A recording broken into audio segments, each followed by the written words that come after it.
You can now add buttons directly in your dashboards in the Akenza platform. With the latest improvements in our downlinks, we added several device control components such as switches, sliders, or buttons that gives you direct control over your assets from the dashboard view.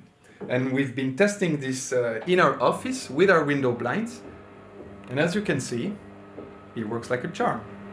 To add a device control component to your dashboard, it's pretty easy. You just need to go under Edit and then Add Component, and you will see that there's a new column with all the device control components. You have buttons, input field, slider, and switch. Let's start with a button. I will change the text of that button.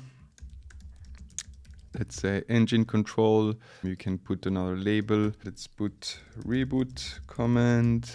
And then maybe simply reboot engine. There you go. Then you need to specify which device is going to receive the downlink comment. For that, you go under destination, you choose your data flow, and here I'm just going to pick a random one, and you can select your device as well. You have the possibility of sending the downlink message as an hexadecimal format, or to use the encoder feature so that the payload is processed using the device type encoder script. And that's how easy it is. And now you just need to add your component, and you will see that will pop up in your dashboard. As always, you can resize that component.